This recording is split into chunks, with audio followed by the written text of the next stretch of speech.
Gorgeous. Can you all hear me? Fantastic. Hello, everybody. My name is Margot Beavon-Collin, for those of you who don't know me, which I think is most of you. We've all changed over the last year. The faces are different and new. It's very exciting. Before I start my talk, I would first like to acknowledge that we are on the land of the Gadigal people of the Eora Nation. This land was never ceded, bought, nor stolen, was never bought, ceded, nor sold. It was, is, and will forever be Aboriginal land. I'd also like to just quickly thank the PIP and everyone who organised the conference. I think having cool, pluralist, denominational, but still staunchly socialist conferences like this one is really, really, really important. It's very exciting, and that's part of the reason why I dragged myself here from Melbourne. Hope you're clapping for them. It was very easy to get on a plane. So, Counter-Hegemonic Gramscian Dreams for community-minded queer socialist teens. It was a name that I came up with deliriously half asleep at 2 o'clock in the morning. And for anyone who read the actual pitch that I sent in, I apologise.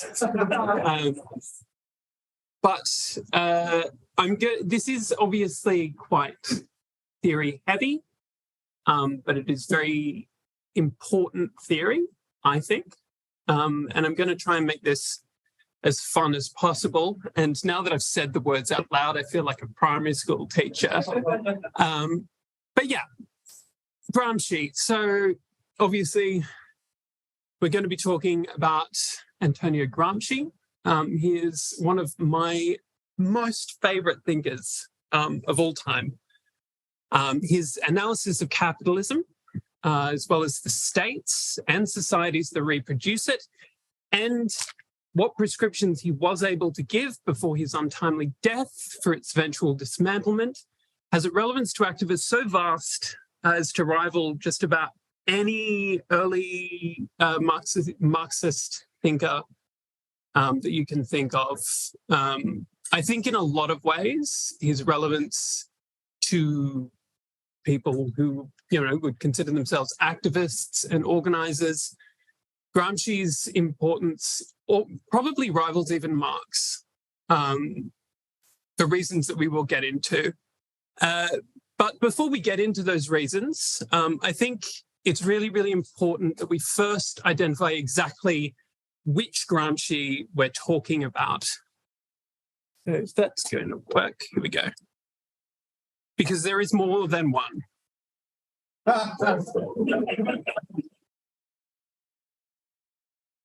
So it should come as a little surprise that given his vastness and given his popularity and the fact that I'm sure that most of you here have at least heard of Antonio Gramsci's name,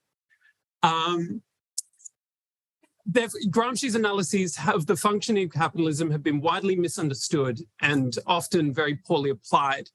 It isn't uncommon at all to hear students and lauded academics claiming that, for instance, Gramsci's theories are purely cultural rather than economic, or that he in some way sought to completely invalidate the early work of Marx or Lenin.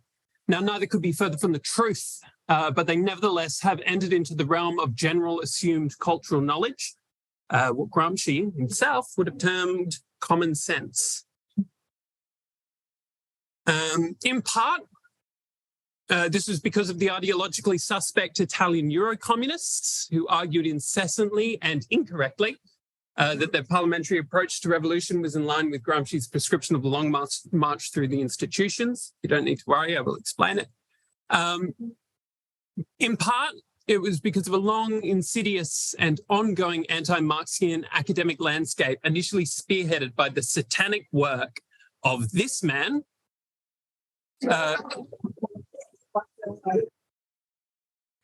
enthusiast, inexplicably self-described archaeologist and personal arch-nemesis, Michel Foucault. Very good. I knew that I came into a friendly room. And in part, it was because of the English translations of Gramsci's magnum opus, the prison notebooks, which did not exist until the 1970s. And even then, it was only in woefully incomplete form. Now, this fact has been slowly addressed over the last 3 decades, due mainly and hilariously to the efforts of this man, 2016 failed American presidential nominee Pete Buttigieg's dad, the late founding member of the International Gramsci Society, an all-round very cool man, Joseph A. Buttigieg II. I am not kidding. So, the reasons as to why Gramsci is so misunderstood are as numerous as they are impossible to fit into an already quite jam-packed presentation. I'm starting it this way, not just because it gives me license to be a ridiculous menace, but because I want to stress to you that things I will be stating as fact during this may well fly in the face of things you have been taught, things you have been told, and possibly internalized as a self-evident truth. And so I want to start by asking you, irrespective of what you think you know about Gramsci, just come to this with a fresh and open mind, right? Things I say may contradict what you've been told by teachers, friends, mentors, heaven forbid, when having the misfortune of speaking to a sociologist. You are more than free to try and correct my understandings at a later date. I only suggest that you come with a good set of citations. I certainly will.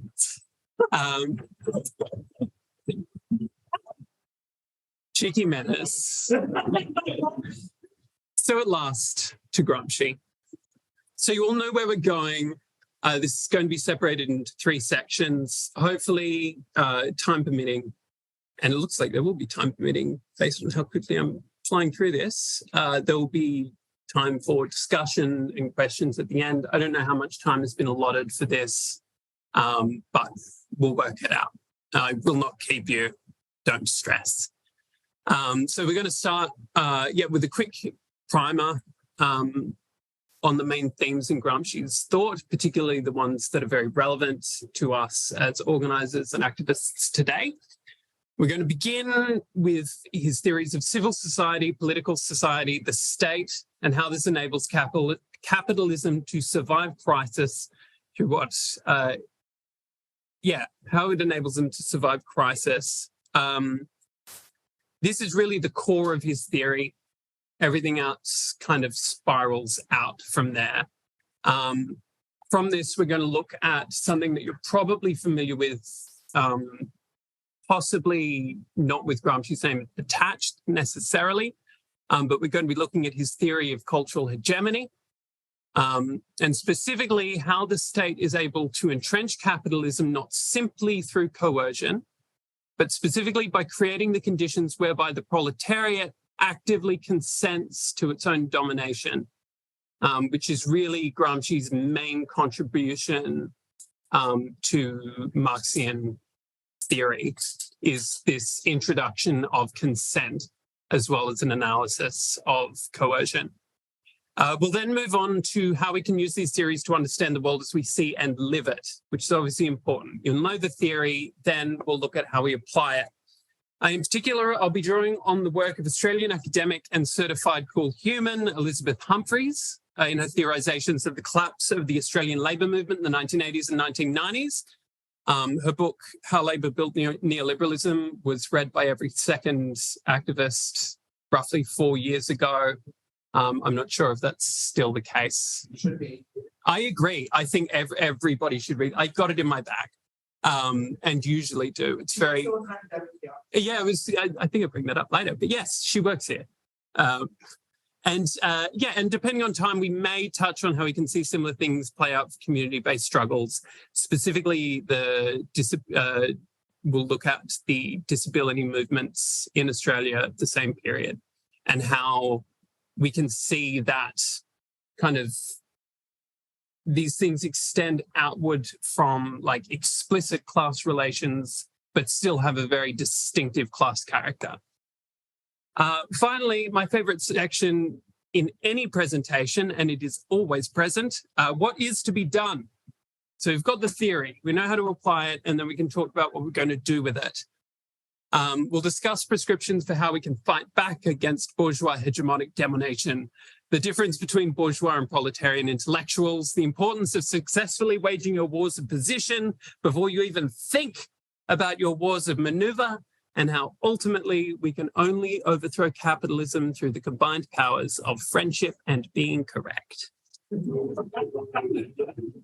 Now, I also want to just point out now, if at any point during this presentation you don't understand something, you need something clarified, or I'm just not doing a good enough job of explaining a concept, which is very possible. I'm quite tired and didn't sleep last night.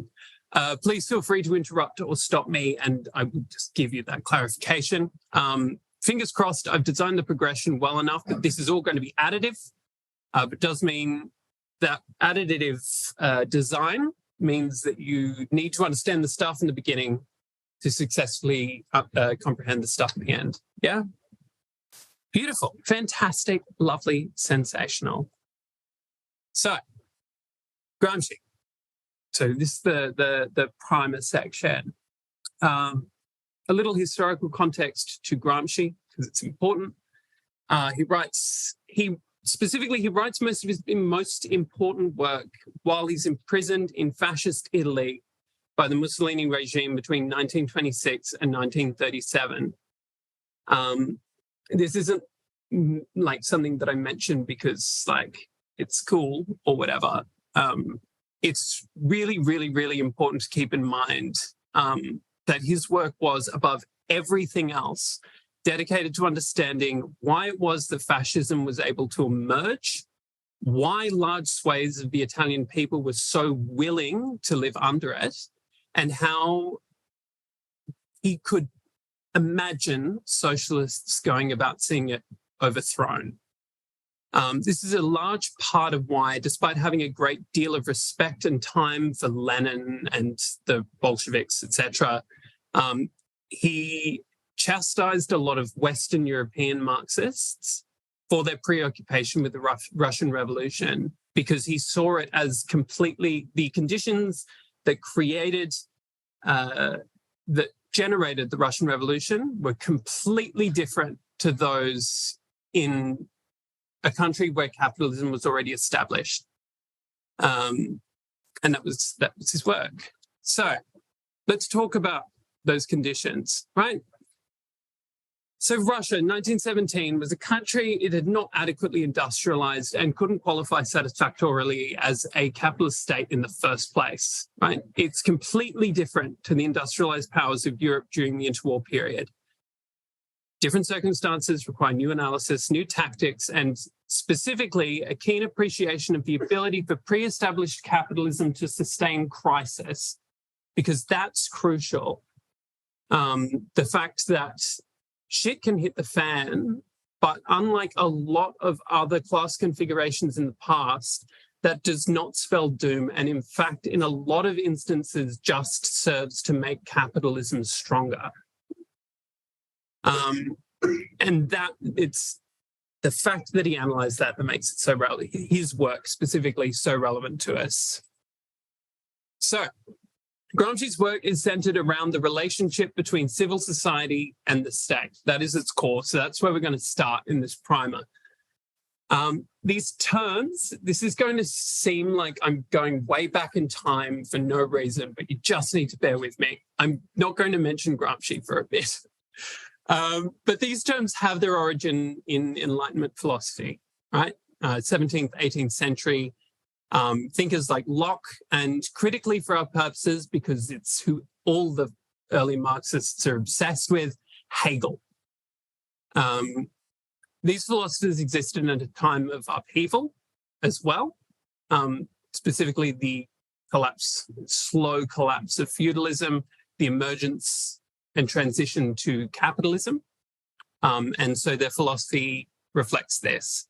So how did they conceive of this relationship between civil society and the state? Their definitions were relatively simple. I am simplifying here, but not by much. Essentially, civil society, it comprises all individuals, and I can, by the way, I'm very happy to make the slides public. You're more than welcome to take photos, that is fine. But also, yeah, I'm not precious about this stuff. You're all good. And I can share my notes as well, although they stop at a certain point.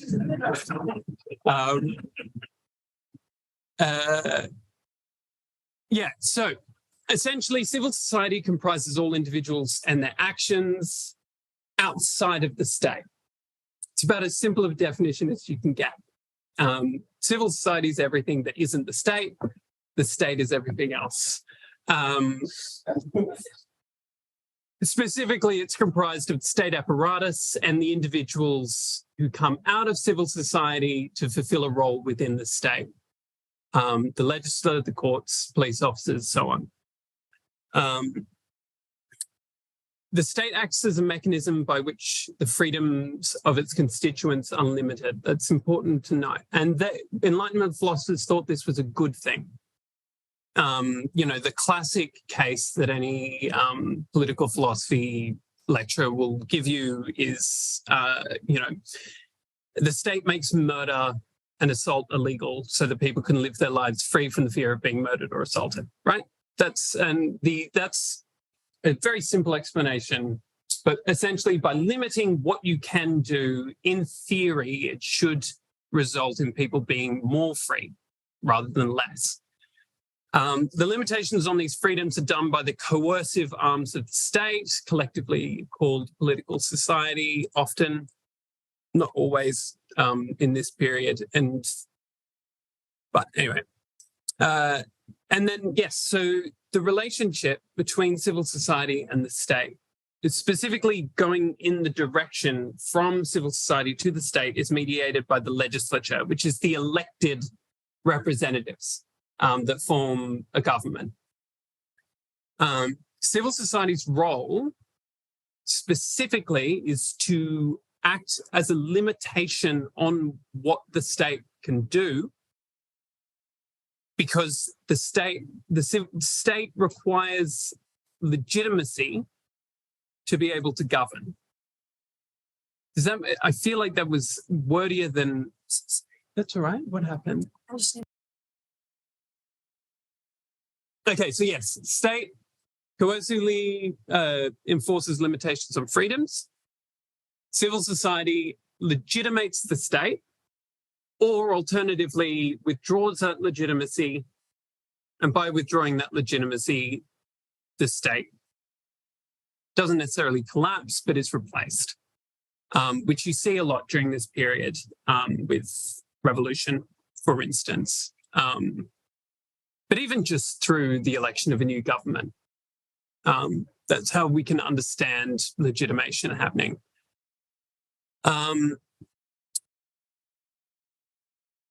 So, and this is going to be important on the next slide to remember, is that, so Hegel specifically, he says that it's this part of the relationship, the one to do with the legislature and the ways that civil society can legitimates the state through the legislature, that makes the state the embodiment of what he calls the universal interest. Right, because civil society, he thought, was made up of a bunch of different groups that all had their own interests. Impossible to come together and just work out what is the unifying part of that. But because in Hegel's conception, the state existed above and outside of class relations, it was kind of this mystical object over here.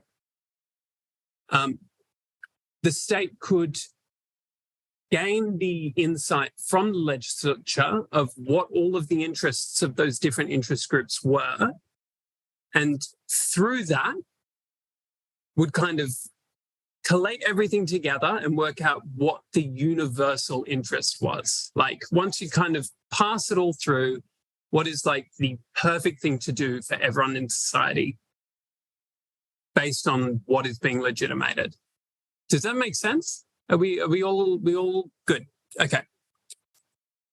Okay, now we can move past the Enlightenment. Thank God. I didn't like Hegel. I'm going to be honest. No. Hegel's fine, but nobody's read Hegel. Nobody's read Hegel. Come on.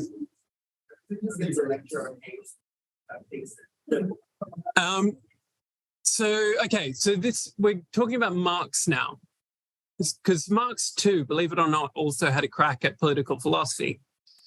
Now, as I'm sure a lot of you are aware, Marx really loved dialectics, which is itself a really chronically misunderstood and misused term. I see the eye rolls, Charlie, and I get it. And I actually have this in my notes. I think to best understand the way that Marx saw it and to understand why it is a really, really useful tool for interpreting the world, you shouldn't think about it in the terms that everybody always fucking uses to explain dialectics. Everyone always, when they talk about dialectics, they start with thesis, antithesis, and synthesis, all of which, and that synthesis coming about through contradiction, right? That's like the main thrust. And I think it's really, really, really irritating because it turns the world into a whole bunch of binaries that are just constantly fighting one another. And that's not what Marx meant. That is not what Hegel meant. It's not what dialectics is. There is obviously contradiction. There is this kind of interplay and like infighting between the different elements. But what's most important is movement. And that's what dialectics is all about. It's about relationships that are dynamic and constantly changing. And the ways, and constantly changing because of how those two elements are constantly pushing and rubbing against each other.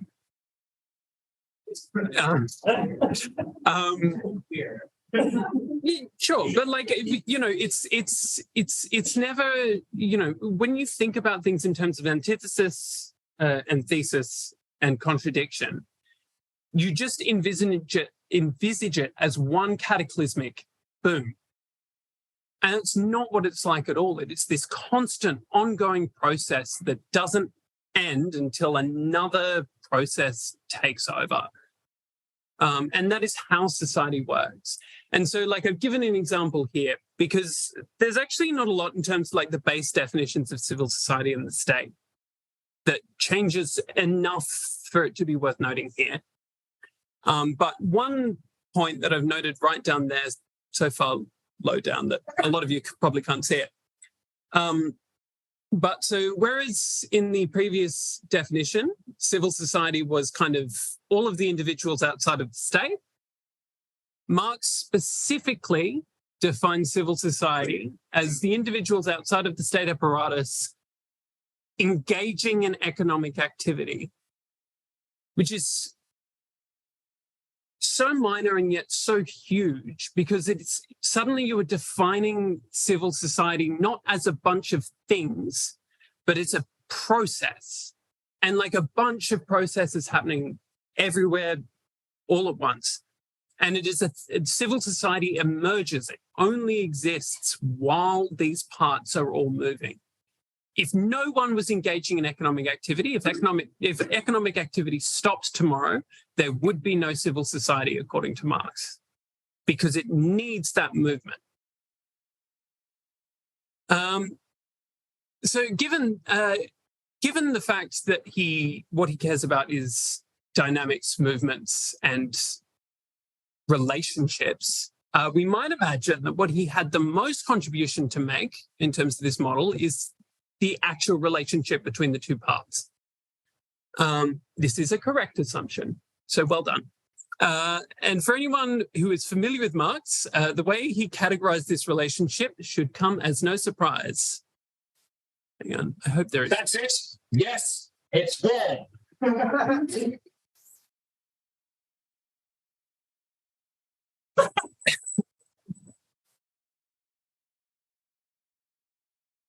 It is very important for everyone to know that jokes are way more for me than they are for you. And that one is my favorite. But yes, antagonism, conflict. Marx argued, unsurprisingly, of course, that Hegel was wrong because he loved doing that. He loved Hegel, but also loved to kind of one-up him. He pointed out that the state cannot possibly represent this mythical universal interest. And he says that it can't because the state itself has its own set of interests, that of individuals who are actors within the state, irrespective of whether the state claimed to be acting in the interests of society at large. Its chief concern is its own. Marx saw that first and foremost, what capitalism needed, the reason why we have a modern state in the first place, is that capitalism needs a governing institution for the protection of property relations, right? I don't think that that's a controversial statement. During feudalism, right, the monarchy, which was the ruling class, ruled explicitly as the ruling class. Like, it would be like if the bourgeoisie was in charge of capitalism, which ostensibly, like the way that capitalism appears, it is not.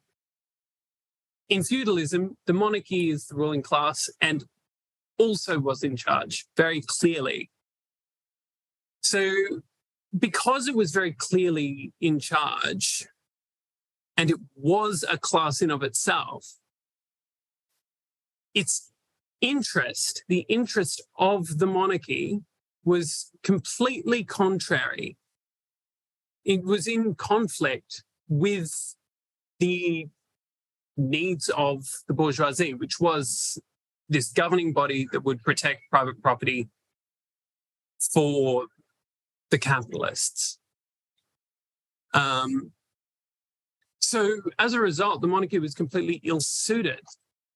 And furthermore, the other thing that they really needed a ruling, institution for was the fact that capitalism is defined by competition, right? Anwar Sheikh wrote a fantastic, very, very long book about it that you should definitely read if you have 3 months. But that is what capitalism is at its core, is competition between different members of the bourgeoisie. So it is itself internally racked constantly with conflict, with itself. So they need an institution that exists in some way apart from itself, so that it can that institution can actually mediate this conflict that is happening within the bourgeoisie.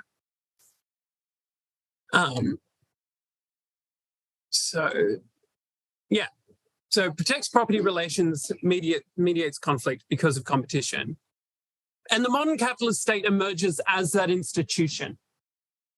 Critical to this task, and Marx argues why Hegel was able to misjudge the modern role of the state and its capabilities to, represent this universal interest, was because the state appears separated and above class conflict. Like it's from the outside looking in, to Enlightenment philosophers, the state was just this thing that was, by definition, not part of any class.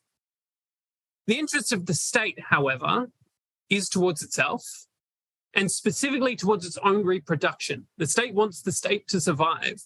And as I've just pointed out, based on all of this about why the modern state emerges, what it exists to do, how it has been set up, it follows that its entire existence is predicated not only on the existence of the bourgeoisie, but of capitalism itself.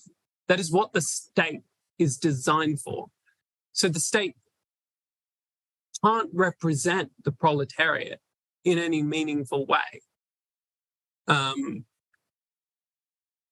Okay. Now we move on to Gramsci, finally. We're there. Okay, So a lot happens between Marx's death in 1883 and Gramsci's political writings, right? We have World War I. We have the Russian Revolution in 1917. The Second Communist International was founded in 1889. Unsurprisingly, was disbanded due to factional infighting. And in 1919, the Third International took its place. Very crucially, those who predicted the overthrow of capitalism in Western Europe as like a quick and inevitable affair were very quickly losing credibility, right? We can do the count, and this is just a list that I came up with having a think in the shower prior to 1927. But failed communist uprisings had already happened in Canada, Hungary, Italy. The Socialist revolt in Ireland was quashed. It did turn public opinion towards independence, which was reflected in the election of Sinn Féin in 1918. But Sinn Féin, of course, defined themselves first and foremost as a Republican group. And of course, while the 1918 German uprising did result in the end of Imperial German Empire, it also resulted in the violent suppression of far-left groups such as the Spartacus League. Bernie Sanders killed Rosa Luxemburg, etc.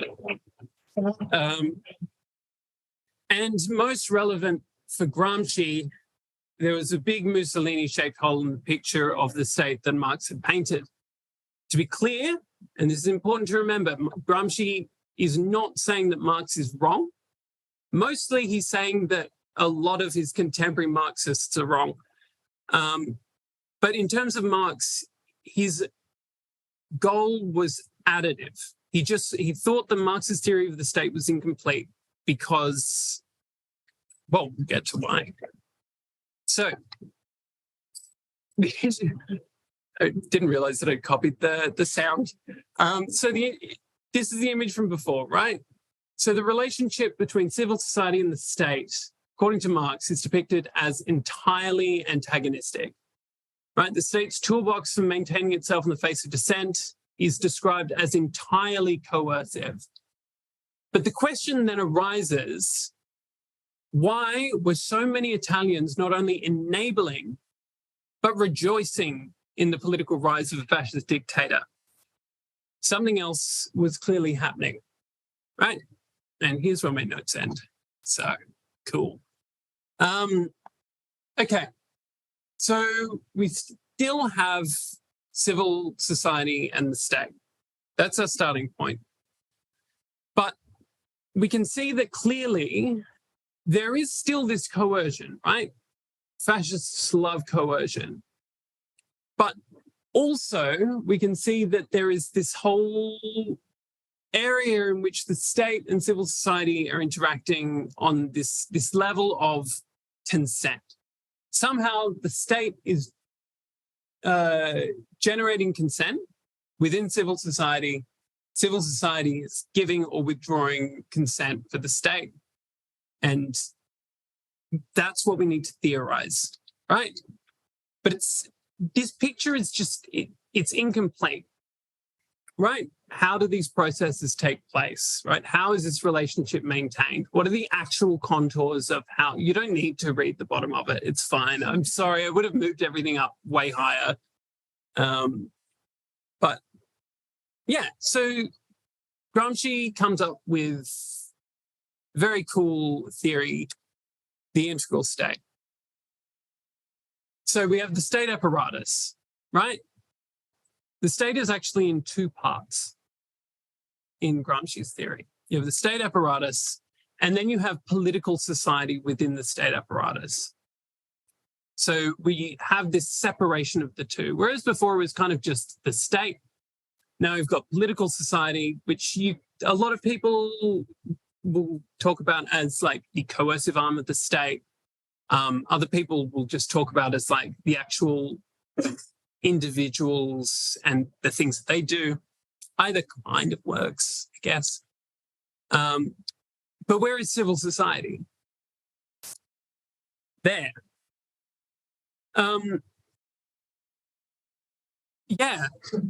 No. Like this is the thing. This is Gramsci's thought, is that we can't think about these two things as separate anymore. Rather, the state is constantly in this process of trying to capture civil society. They're not two separate entities that are working against one another. Rather, society, the state enmeshes is the word that he uses.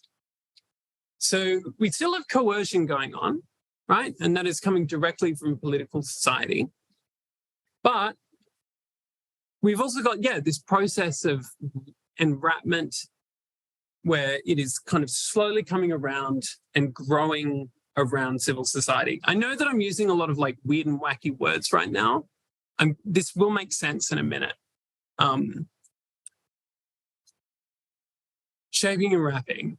So to really understand what this means, we need to talk about hegemony. What is hegemony? Well, hegemony is just the dominant culture, right? And we can think about this in all kinds of different ways, right? So these are just some slightly inflammatory images that I found, but we can think about it in terms of like how people use and value money, right? That's an obvious Marxian point.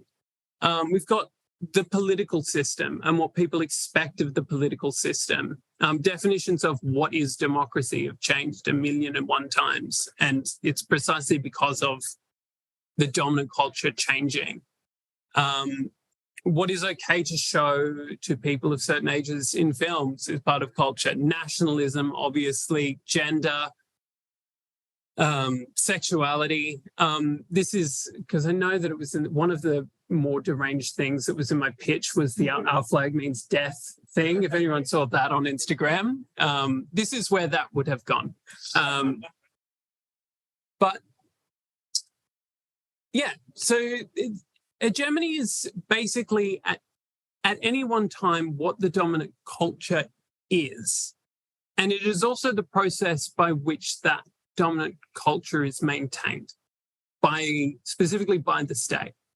Hegemony is strictly something that the state does and something that civil society either rejects or accepts.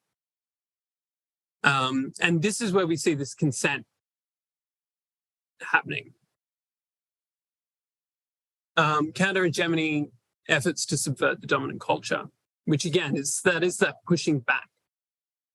You don't seem sure about what you're saying. Hegemony it's not that it comes from the state, but it's that like the dominant culture is, insofar as capitalism continues to exist, maintained and perpetuated by the state and shaped by the state. And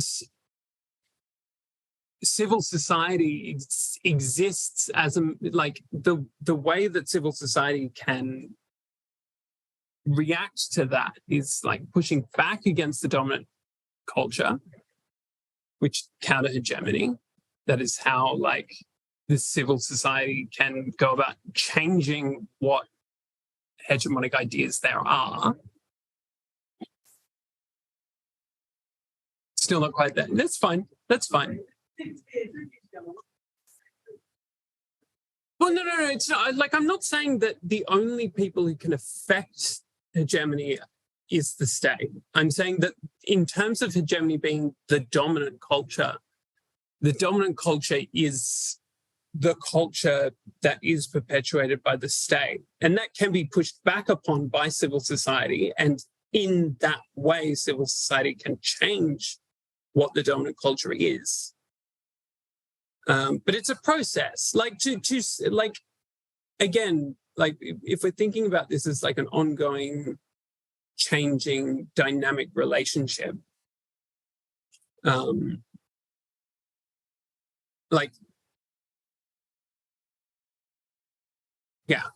will come up with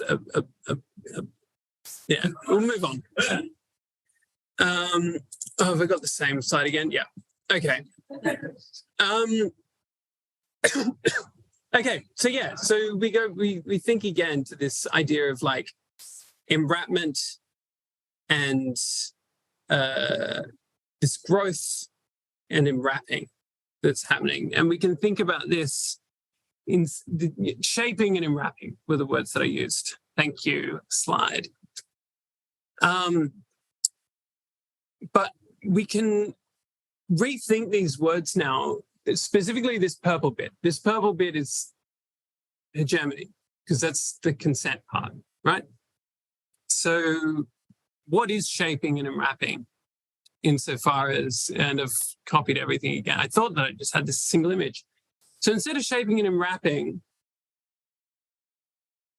we can think of the shaping that the state is trying to enact as its mechanisms of changing civil society such that the dominant hegemony is entrenched. It is trying to mold civil society to accept hegemony. And this kind of enwrapment is increasing its scope, its ability to mold and manipulate civil society. This is all very theoretical. We are just about to get into an example where I can give you like really hard, but like that's the theory, okay? Okay. What does that actually look like? What does that mean? We've used a lot of words. Let's see it. Finally, Liz Humphreys.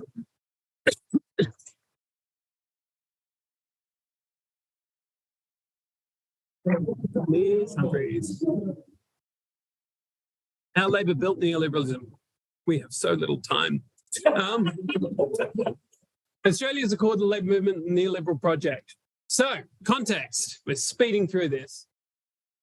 So, after the Second World War, Australia goes through a massive period of industrialisation and growth. We've got here, this is GDP per capita, and you can see what happens right as World War II ends. It's the golden age of capitalism. We call it that for a reason, right? Everything shoots up.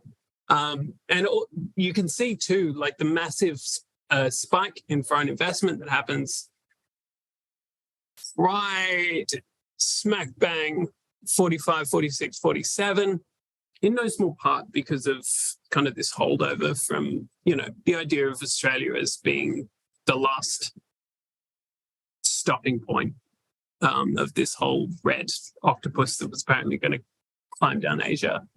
But also, like, Australia hadn't been very well developed. It was a very good prospect for making money. And so Labour was able to take advantage of this industrialisation. So the most famous example, obviously, is Green Band's Red Union, Green Band's Red Union, which is the name of the book, Jack Mundey, and the Builders and Labourers Federation, who, because Labourers were responsible for laying the concrete foundations of all of the new buildings that were being built up all around Sydney, were able to wield massive control. Basically, because everything was laid by hand, they could stop any project just by saying, no, we're not doing it. And it's interesting, but it's also interesting because of the fact that, like, there is this interesting article that I found recently in the Sydney Morning Herald from 2012. It has this fascinating opening paragraph. It says, for all the romanticism about shared commitment and hands across social divides, the union that procreated the Green Band was a marriage of convenience, albeit extraordinary, potent, and effective at its zenith.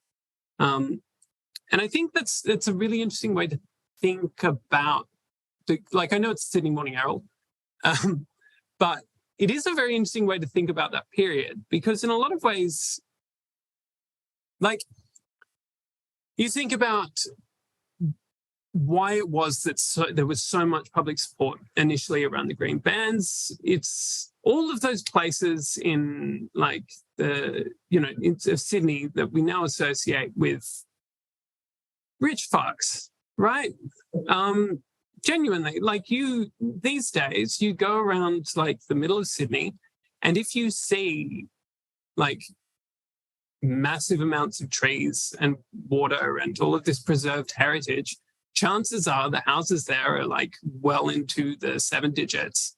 And it's not that it was not the case then. Like, and that's the thing, is that like there is this very interesting case where you have this massive this union basically of these like radical leftists and like basically NIMBYs who, you know, instead of it being a thing of like white panic, it being a thing of like, I like my trees, you know what I mean? And so, but it was because of this that there was this union that was able to be formed. And when we're thinking about something like hegemony and the ways in which people's opinions change and what becomes possible is able to change, I think it's just interesting to think about the ways that these unions between vastly different groups of people and solidarity can be built up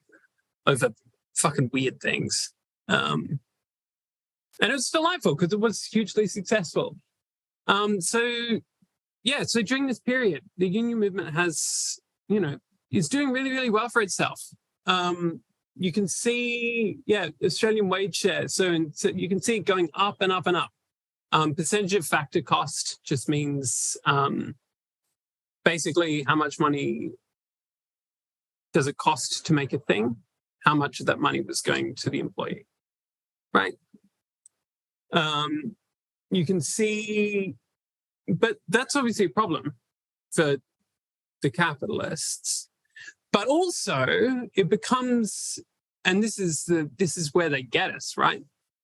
Is that the Labour government gets very worried because of inflation, that old boogeyman, because as wages go up, routinely you will see that in order to compensate themselves, the price of shit goes up as well. And that is something that is a choice made by the capitalist class.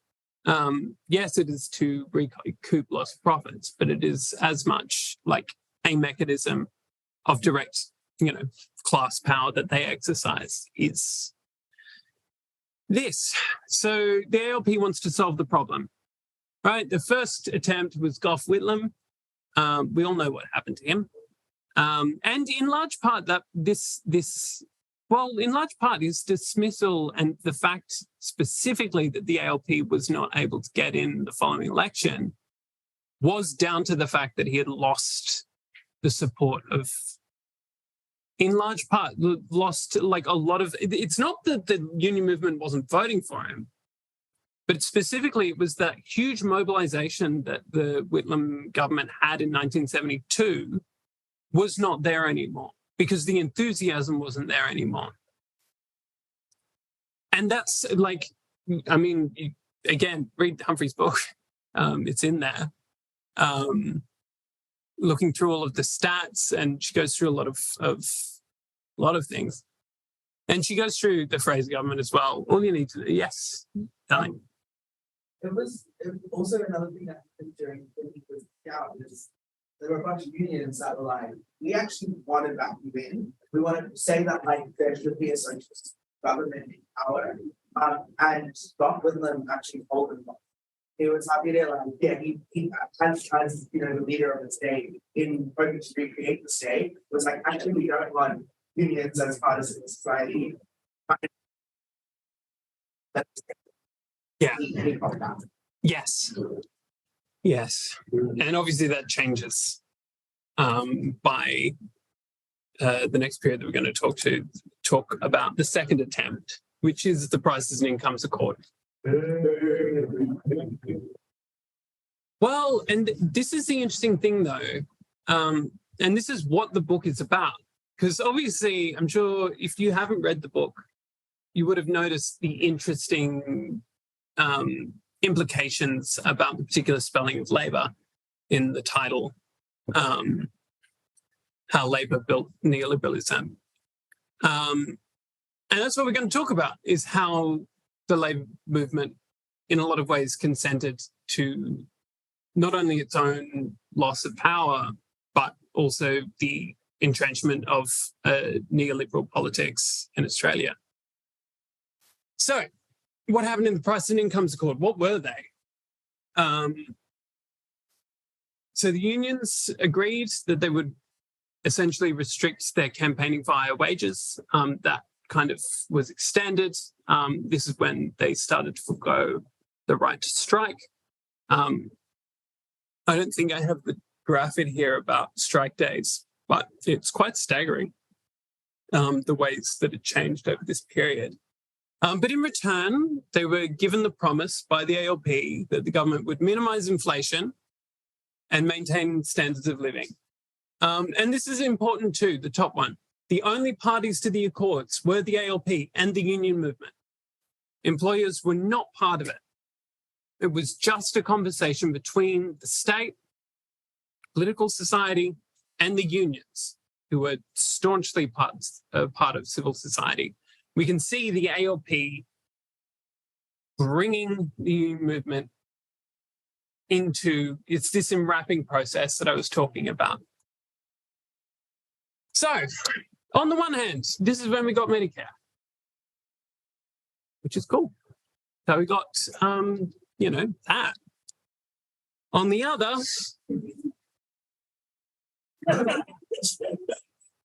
that is a rock, although I understand the desaturated projector that may look like something else. But no.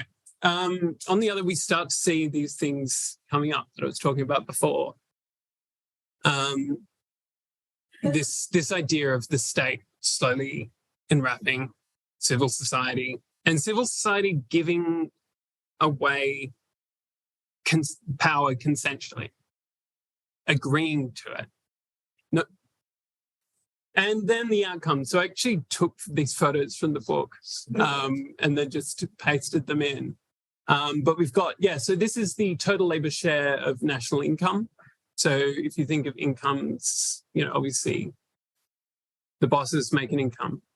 There's the property class who make passive income, and you've got Labour's share. So we can see the Labour share, how much they get paid, gets very high in the mid-70s. Many people here label 1975 sort of globally as the point in which the golden age of capitalism ends and inflation becomes too much of an issue.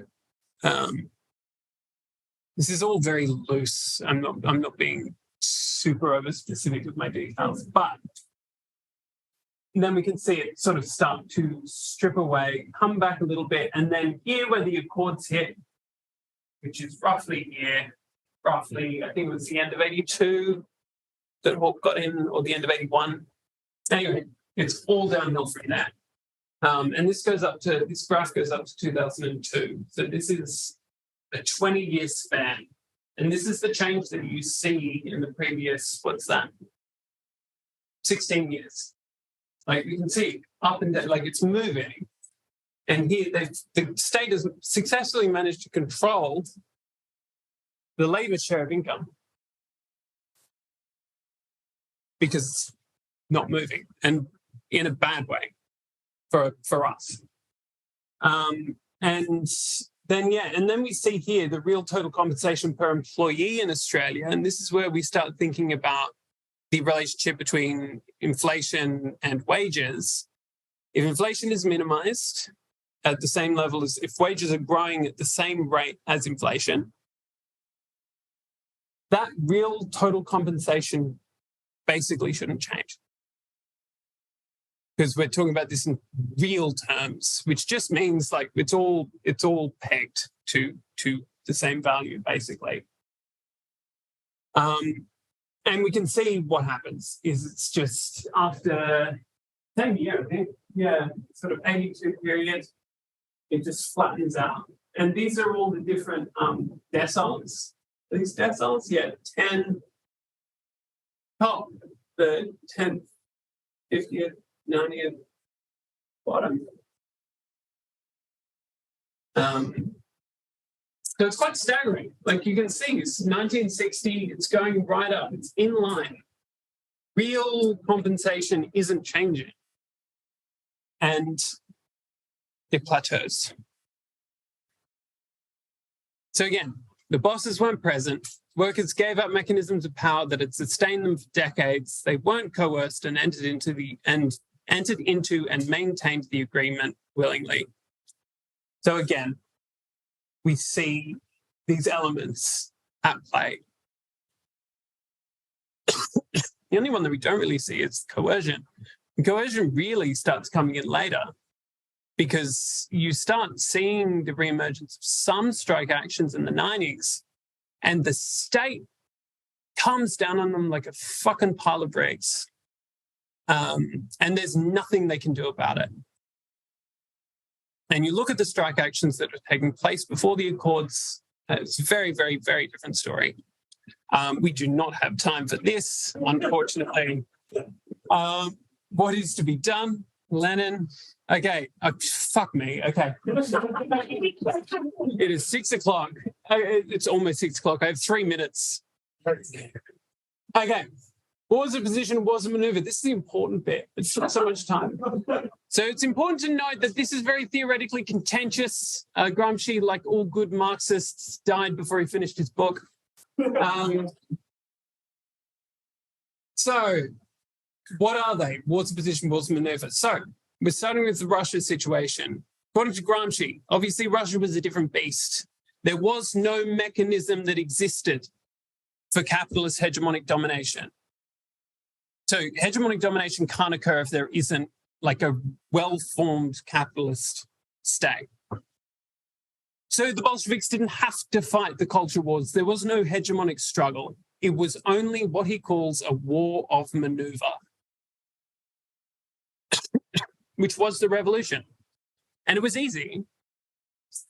Like 1917 was like compared to anything that we would have to do today if we were going to overthrow the Australian state.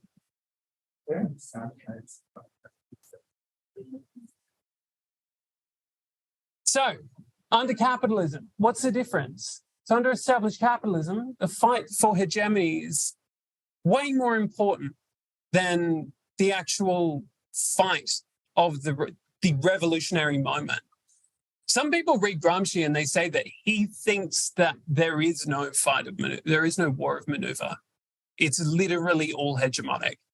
I don't know about that, but it's an interesting thought that you can kind of get that from it. But basically, if civil society doesn't want change or doesn't think it's possible, essentially you can't win. Sounds pretty doom and gloom. But that's why we have a war of position, which is the hegemonic struggle. This is the core of the fight. That's what you have to do under capitalism. Unfortunately, it'd be great if we could all be guerrillas. But alas, we have to do this. So you've got I'm so fucking close to the end, I swear to God. Intellectuals, bourgeois and proletarian. So intellectuals, it's not what you would think straight away. It's not just academics. And in fact, a lot of the time, it's not academics at all. Rather, it's everyone who produces hegemony, who's engaged in that process of producing hegemony. He really didn't like the traditional intelligentsia at all. And largely it's because he says that they imagine themselves as separated from class, that they exist outside of it. They kind of like to think of themselves the way that the Enlightenment philosophers thought about the state. There's something else. One, overcomplicated theorizations of class immediately come to mind for me, where I think about like the ways that everyone gets so mired in like upper class, middle class, lower class, etc. It's made up. They need to complicate it so that they can feel superior. Rather, organic intellectuals emerge from all classes. and the class project is to promote the creation of proletarian intellectuals. That is the group of people who it's all about organizing and direction. It's about organizing and direction. And that is, in Gramsci's mind, that's what he's like really hammers in. It's very hard to say specifically what Gramsci definitely thought. He didn't write out an instruction manual, unfortunately. But he really hammers in this idea of like proletarian intellectuals are going to be directors, organizers, are going to bring the class together. And this is the last slide. And then we're done. And this is just kind of what I want to leave you to think about. And I don't know, have discussion on the car ride home. I apologize. But so we've got various ideas on what wars of position, what they look like, or what they could look like. So Frantz Fanon is a very, very, very regularly brought up in the same breath as Gramsci. A lot of people look at Wretched of the Earth and look at the prison notebooks to see a lot of similarities.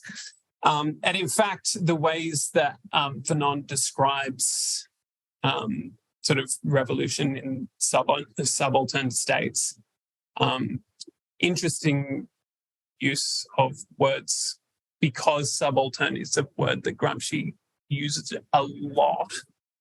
But yeah, the way that Fanon kind of theorizes that it's kind of the violence of the state that comes out because of these kinds of uprisings. It is civil society watching the violence of the state that actually finally gets civil society worked up enough to say, no, fuck the state. So some people say that that's what you need to do, is literally just get the state to be as brutal as possible. I don't know. There's this man who probably less of you recognize. His name is Rudy Juschka. If any of you were fortunate enough to see my play Black Hands Dead section in 2016, here's me outing how old I am, that I directed. He was a central character in it, but he was a German revolutionary, friends with a lot of the Black Bader-Meinhof gang. But he sort of withdraws from the group due to injury during, I don't actually remember how. I think it was during a protest he's shot. Yeah, he was shot. He was shot by a student. It was by like a rogue student who was maybe an element of the state, I think. Anyway, it doesn't matter. But he basically, the long and short of it is that he was very into the long march through the institutions, which is another sort of Gramsciism. Many people have argued about what the long march through the institutions looks like. Some people say it looks like Bernie Sanders. I do not buy that. But when Duchka talks about the long march through the institutions, what he talks about is specifically this very slow process of looking at all of the different parts of society and thinking to yourself, how do I change every single one of these elements to more resemble the proletarian ideal? And then literally organizing it bit by bit by bit by bit and building socialism like Lego, essentially. It's a really interesting idea. That's this particular one. I just made it because it's hyper-Gramscianism, which is basically, I think it's what a lot of people think of first, which is basically like, oh, we just talk to people. And you know, what we have to do is like just be nice to everyone and like really sort of try and work out how to best, you know, convince them of our position, and then they'll come around. I think I have noticed a lot less of that in the past few years for various reasons. I think particularly the Trump era and the rise of crypto-fascism has, I think, very soundly killed that. But who knows? Yes, other good thinkers to look at if you're into teaching, because I know there are some teachers, or there were some teachers in the audience, I don't know if there still are. A really good author to look at is a guy named Paulo Freire, who does some excellent work about education and socialism and how we can, think about doing that in a more socialisty way. And this is an important question too, and it's something that I think is missing from Humphrey's book a little bit. But it's a fantastic book. Is how could we have avoided what happened? Like, is there a way that the Labour movement in Australia could have maintained what power it had prior to the Accords? How would that have happened? What would the counter-hegemonic project look like that would have, allowed it not to fall into that trap of being enmeshed? And I don't think that the answer is just don't do it. Don't sign the Accords. Because, I think, a very illustrative example, I think, was the talk that I literally just listened to, where we were talking about safe schools and specifically the question of money, which I think is a really interesting one, is about, where do we get the money from? Do we take it from the state or do we not?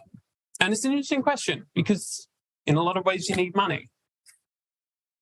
And it's and that's the question that you're having to answer. It's if we think about this in that way, I wish I'd gotten to the disability portion because there's a lot of really good examples there as well.